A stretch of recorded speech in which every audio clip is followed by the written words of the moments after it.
আসসালামু আলাইকুম।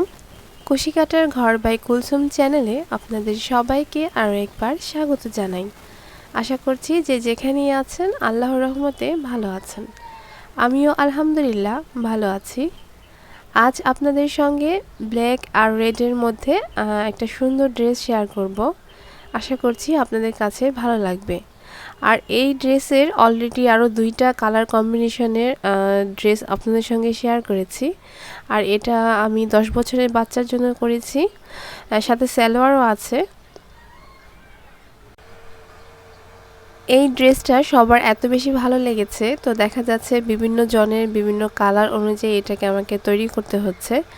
তো এটা যেহেতু রেড আর ব্ল্যাকের মধ্যে করেছি, এর মধ্যে কিন্তু মাস্টার যে ইয়েলো কালারটা আছে এটা ইউজ করেছি, আর হচ্ছে লাইট গ্রিন যেটা সেটা দিয়ে আমি লিভগুলো করেছি। আর এই যে হাতার মধ্যে আমি ঘটি হাতা দিয়েছি আর সাথে লেসও দিয়েছি। আর এই যে ব্যাক পার্টে যেটা এটা সিম্পল চেইন ইউজ করেছি।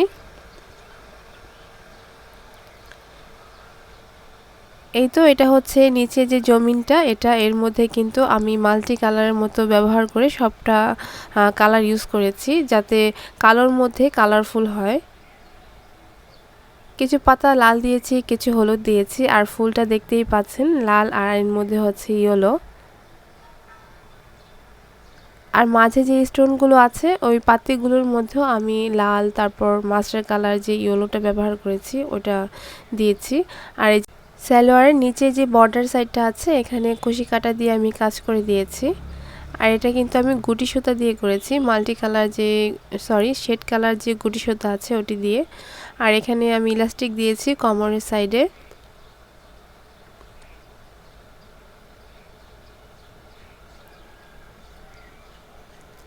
এই যে নিচে লেস দিয়েছি, এই লেসটা দেওয়াতে কিন্তু জামাটা আরও গর্জিয়াস মনে হচ্ছে।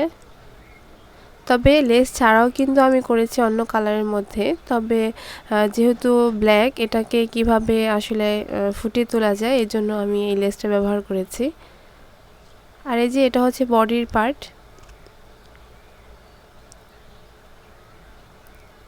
আর ফুল ড্রেসের ফাইনাল লুকটা এখন দেখিয়ে দিচ্ছি।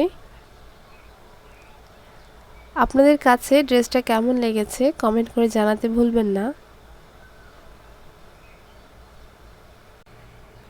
আজ এখান থেকেই বিদায় নিচ্ছি। সবাই ভালো থাকবেন, সুস্থ থাকবেন। দেখা হবে আরেকটি নতুন ভিডিও নিয়ে। আল্লাহ হাফেজ। আসসালামু আলাইকুম।